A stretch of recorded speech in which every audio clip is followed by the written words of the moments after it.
অন্যান্য বছরের তুলনায় 2024 সালে সবচেয়ে বেশি বাংলাদেশি ইউরোপে আশ্রয়ের আবেদন করেছে। ইউরোপীয় ইউনিয়নের এজেন্সি ফর অ্যাজাইলাম প্রকাশিত এক পরিসংখ্যানে এ তথ্য জানানো হয়েছে। পরিসংখ্যানে বলা হয়, গেল বছর ইউরোপে বাংলাদেশ থেকে আবেদন করেছে 43,236টি, তবে এর মধ্যে 96%-এরও বেশি আবেদন বাতিল করা হয়েছে। ইউরোপের বিভিন্ন দেশে আশ্রয় চাওয়া দেশগুলোর মধ্যে বাংলাদেশ ষষ্ঠ অবস্থানে রয়েছে। এজেন্সি ফর অ্যাজাইলামের তথ্য অনুসারে গেল বছর প্রায় 43,236 জন বাংলাদেশি ইউরোপীয় ইউনিয়নভুক্ত দেশগুলোতে আশ্রয়ের জন্য আবেদনপত্র জমা দিয়েছে। এর মধ্যে গেল বছরের জানুয়ারি থেকে জুন পর্যন্ত ইউরোপের বিভিন্ন দেশে 23,003 জন এবং জুলাই থেকে ডিসেম্বর পর্যন্ত আরও 20,233 জন বাংলাদেশি আশ্রয় আবেদন জমা দিয়েছে।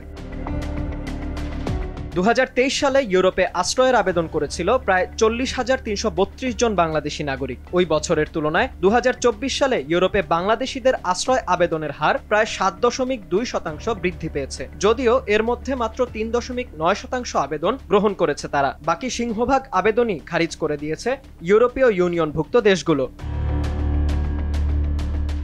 পরিসংখ্যানটির তথ্য অনুযায়ী 2024 সালে ইউরোপের দেশগুলোর মধ্যে ইতালিতে সবচেয়ে বেশি আবেদন পড়েছে বাংলাদেশিদের। গেল বছর ইতালিতে আবেদন করেছে 33,455 বাংলাদেশি। ইতালির পর দ্বিতীয় ও তৃতীয় সর্বোচ্চ আশ্রয় আবেদন জমা পড়েছে ফ্রান্স ও আয়ারল্যান্ডে। এর মধ্যে ফ্রান্সে 6,429টি এবং আয়ারল্যান্ডে 1,006টি আবেদন পড়েছে।